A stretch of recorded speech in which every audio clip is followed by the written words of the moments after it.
naman po sa aking YouTube channel, Randy Channel. Paki-subscribe, like, and share, and comment dito sa aking video upload. Okay?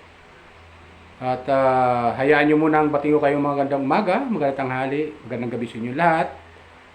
Saan man kayo panig ng mundo naroon, mga kapwa ko viewers, subscriber, supporter, especially immediate. Lalo na yung mga OFW natin dyan sa abroad. Ingat-ingat po kayo lagi dyan sa inyong mga trabaho. Okay? Sana nasa mabuting kalagayan at malayo sa karamdaman. So, itong aking upload video ay comment ko to patungkol sa napanood ko mga video upload ng mga reactor. Hindi ko nababanggit yung mga pangalan nila, pero siguro naman kapag viewers kayo nang humusga kung kanino sila pumapanig. Kasi ako bilang isang subscriber, supporter immediate, at nagko-comment dito sa video sa mga napapanood kong upload video ng mga reactor, commentator, especially yung mga vlog immediate, ay nagko-comment po ako sa magandang pamamaraan. Diba? Sa magandang paraan. Hindi Hello po. pambabas. Hindi ba yung parang hindi yung paninira ang ginagawa natin dito. Ang gusto lang kasi natin yung maging kuwan tayo, matiwasay. Ito lang natin maganda yung takbo ng ating YouTube channel. Di ba? Yung ibang mga reactor, bahala sila sa buhay nila kung anong gusto nila sa buhay nila. Pero sa akin, bilang isang commentator dito sa video, sa mga napapanood kong mga video upload, ay simple lang. Masaya na ako na marami nanonood sa akin sa mga comment ko. So itong ay katungkol to sa mga reactor ng ibang channel. Hindi ko na babanggitin kasi baka mga kan. Nga pala, welcome po. Amidit. Shout out pala sa inyo, shout out. Lalo sa Jamdit, Love Team. Shout out ha. Pagpatuloy nyo lang yan. At sa Kalingap, Kuya Bal, shout out po sa iyo. Kalingap Rab, Kalingap Dan, Kalingap Edo, Kalingap Dodong Ruel o Malalag. At Rachel Langga. Kung tawagin ni kung tawagin ni Ruel si Rachel. So dito kasi may napanood ng video upload ng isang reactor ng mabanggit ko na para sure tayo.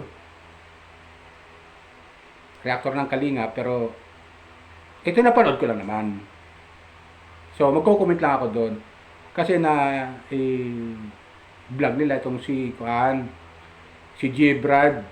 Yes! So matatandaan niyo po si J. Brad ay siya yung nag-recommend, nag-scout kay Midit at na-recommend niya kay Kalinga Prab. At doon naman natin nakilala si Midit kay Kalinga Prab. O diba? Hello Ako viewers, hindi natin may tatanggi yun. Hindi natin matatanggi yun kasi nga ang ginawa ni Kalinga Prab para mag-improve at lalo siyang makilala, ginawa siyang Kalingap Angel. Di ba? At lalo siya makilala, ginawa siyang love team ni Dan. Pinag-partner sila bilang love team. Pumutok yun. Nag-boom. Oh, di ba? Nag-boom yun eh. Nung mga sumisikat na sila, ibig sabihin, nung sumisikat na sila, Dan at saka si Midit, nakikilala na sila sa social media at marami na nakakilala. Bagamat si Dan, kilala na dahil may sarili tayong channel eh. Papa Dan nga eh. Kalingap Dan yung kayang channel. Pero si Midit, si Bunso Midit, hindi pa siya masyadong kilala kasi nga nagtitinda nga siya ng Lechiplan. Bagamat may sarili na siyang channel dati, pero hindi masyadong kilala pa. Di ba? At naman natin nakilala kay Kalinga Prab eh. So, dumating ang episode ng ano to, kapwa ko viewers, dumating ang episode ng 17. Nabuwag na nga yung Jandit Love Team. Nabuwag sila. Yung salita, Kawawa naman. umayaw na si Kalingap Dan kasi nga, ayon sa kanya, marami ng babas. So, para maiwasan, di madami si Midit, si Bunso Midit, umalis na lang. Di ba? At yun nga, yung time na yun, yung huli na yun, na nakita doon sa episode 17 na iniwan nga ni Dan sa ere si Midit na nakaupo at nakapabuntong hininga na lang. At doon nakakuha ng simpatya si Midit sa mga viewers, sa mga supporter na hanggang ngayon sumusuporta kay Midit. Di ba? So maraming naawa doon. Sabi natin, marami talagang naawa roon. Parang shocking eh. Shocking ang nangyari. Na-shock ang lahat eh. Bagamat may kuha na si Kalinga Prab, pababa doon sa thumbnail niya na huli na ba ang vlog natin kay Bunso Midit? Magpapaalam na ba? Parang mga ganun. Hindi ko na matandaan kung ganun kung ano yung thumbnail. So nakakuha ng simpatya doon si Midit. At hanggang ngayon, andyan niya nakasuporta sa kanya. So, di ba? So, itong si Gbrad, balik tayo kay Gbrad. Ito ngayon ay ini-interview ng mga Kalingap reactor. At hindi naman natin pwede silang pigilan sapagkat si Gbrad ay nasa Kalingap. At karapatin nila yun interview kay Gbrad. So nga lang, sa mga narinig ko kay Gbrad ay masama raw ang loob niya. Masamang loob niya. Ewan ko kung totoo yung kung tama yung pagkakadinig ko na itinanggi siya. Tinanggi siya. Na siya yung naka-scout at tinanggi siya ni Midit. Ewan ko, totoo ha. Ewan ko kung tama yung pagkakarinig ko ha. Kung tama yung eksaktong pagkakarinig ko doon. What? So, bilang viewers, napanganga ako. Ganun ba? Akala ko naman si Gbrad, okay. Ibig sabihin, okay sila ni Midit eh. Kasi siya nga nagka-scout kay Midit at proud siya. Na si Midit ay, eto na. Marami nang sumusuport sa kanya at may sarili na siyang community at nagsarili na nga ng kanyang channel. At nagbablog na nga, charity na nga siya. Kilala natin ang sponsor ang sumusuporta kay Midit hanggang ngayon. Bagamat may umaalis sa mga sponsor at sinisiraan siya ng ibang sponsor diyan, ay nanatili pa rin yung mga subscriber, supporter ni Midit sa kanya. May ilan umalis ng mga sponsor pero may natitira pa ang mga sponsor dyan. O diba? Bagamat sinisiraan si Midit, pero no comment lang si Midit. Hindi nagsasalita.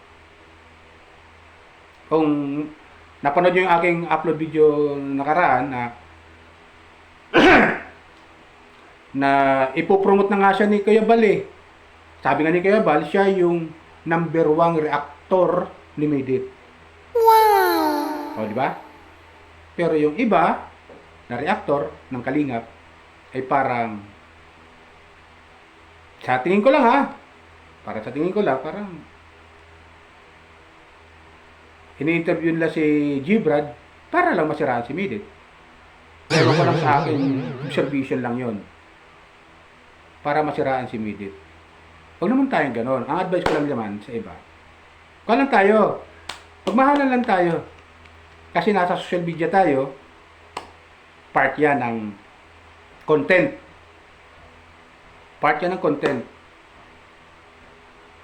Pero, hindi natin alam yung nararamdaman ni Midit kung ano ba talaga ang nasa loob niya na ganon. Kasi siyempre ito paano itong si Midit ay Hello po. may damdamin yan eh. May damdamin yan. Nasasaktan din siya. Di lang siya nagsasalita. So, lang yan. Part lang yan ng, ng content. Pero, sa ganang akin, bilang isang viewers, commentator, ay parang lumalabas tuloy, hinahatak nila pababa si Midit. Di ba ganun yun, mga viewers? Comment kayo kung tama yung sinasabi ko, ha?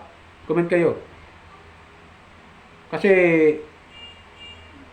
pangit pakinggan ng isang bata, isang estudyante, na nag-charity vlogger, para bang imbis na alalayan, dahil bata nga, estudyante, tulungan, ang nangyari parang hinahatak nila pababa. Kawawa naman. Gusto ni Midit lumipad ng mataas, pero merong humahatak talaga pababa eh. Di ba gano'n yun? Parang gano'n yung aking observation lang, kapwa viewers. Hello po. At yun nga, yung narinig ko doon kay Gibran na ayaw na nga niyang, sa dami nag-interview na sa kanya eh, ayaw niya na nga sabihin, pero nalulumo raw siya dahil tinanggi raw siya. Ni Midit. Na kung tutuusin naman talaga, kapwa ko viewers, yung ilan maaaring nakakilala kay Midit, pero yung ilan, karamihan, halos karamihan, ay nakilala natin si Midit kay Kalinga Prab. At ginawa siyang love team kay Dan. Ginawa siyang love team nila. Ginawa love team kay Kalinga Prab, si Dan at saka si Midit. At doon sila nakilala masyado. Di ba? At dumami ang kanyang mga supporter, kanilang supporter, may mga sponsor sila, dumami. Pero nung magsarili na si Midit ng channel, nung ipagpatuloy niya yung kanyang channel, at yung ibang mga supporter na Dandit Love Team ay sumuporta kay Midit, hanggang ngayon nagpapatuloy pa rin. Di ba? Tsaka yung ibang mga reactor natin, yung ibang reactor dyan, nag-aaway-away na sila. Tungkol kay Midit. Kanya-kanyang, Hello po. kanya-kanyang tirahan. Di ba? So, parang sa akin, parang parang nakaka-dismaya lang, ba't ganun sila. Dapat magsama-sama sila, magtulungan para makagawa ng isang magandang paraan kung paano sila makatulong sa kapwa. Di ba ganun yan? Tulong sila. O yung pasikatan. Bagamat part yan ng content. At nasa social media tayo. So normal na ganon ang Kaya tuloy pati yung mga supporter, mga kanya-kanyang supporter ng kanya-kanyang channel, kung mapabasa mo sa comment section, nag-aaway-aaway sila raw, nag-aaway-aaway. Kung napapanood ko. So, pag nababasa ko yung natatawa na lang ako. Bilang isang viewers, bilang isang subscriber, natatawa na lang ako sa kanila. Kaya, yun ang aking comment na nag-aaway-away sila. Pero, sana, wag naman sa masyadong below the belt naman. Yung lang, part lang to ng kumbaga sa part lang to ng ng basketball, kumbaga sa basketball, lalaro lang tayo. Enjoy. Bagamat nakakalungkot lang na nag-aaway-away sila, lalo yung mga kanya-kanyang supporter nag-aaway-away. Nalulungkot lang ako na gano'n. Pero sa ganang akin, sana lang yan, social media lang yan. Karapatan nyo mag-comment, kung ano may i-comment nyo, karapatan nyo yan. Sapagkat sa social media. Pero sana, wag masyadong hard. Masyadong masasakit para walang magkakaroon ng problema ng mga kababayan natin, ng mga kanya-kanyang supporter. So, sumusuporta tayo kay Midit, hanggang doon lang tayo. Manood tayo. Ang gagawin lang natin bilang isang mga viewers, subscriber, supporter, ang gagawin lang natin, manood ng mga video upload nila. So, hanggang doon lang ang aking magiging advice sa ating mga kapwa viewers. Di ba? Lungkot lang para sa akin. Di ba?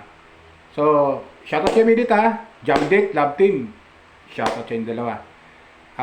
Shoutout po sa aking mga hinangay, mga charity vlogger. Kuya Bal, ng Kalingap, Kalingap Rab, lahat ng Kalingap partner. Shoutout po sa inyo lahat at sinusuportahan ko po kayo. Bagamat hindi ako nag-comment sa mga video upload nyo, pero handa lang, palagi lang ako nanonood kasi bilang isang viewers, iyan ang magiging bisyo ko sa aking mga content na manood, lalo kung galing ako sa trabaho at na gusto ko magsaya, gusto kong manood, sabihin,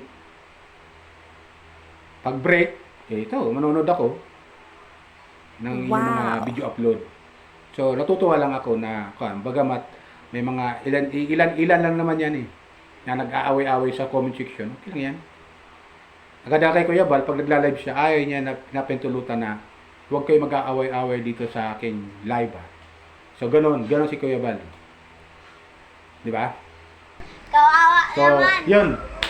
Shoutout din kay Hugong Biyahero, Kapobre Vlogger. Shoutout po sa inyo, mga viewers ng Kapobre Vlogger. Kay Hugong Biyahero, especially, maraming mga nanonood din sa Kalingap, mga supporter ng Kalingap, nanonood kay Pugong. Shoutout po sa inyo lahat dyan, mga kapwa ko viewers. Katikram, Lore Aquino Talita, Roel Obalalag, at Kabisnes, especially si Kabisnes. Shoutout sa inyo. Kanuli Vlog, Frankstar, shoutout po sa inyo.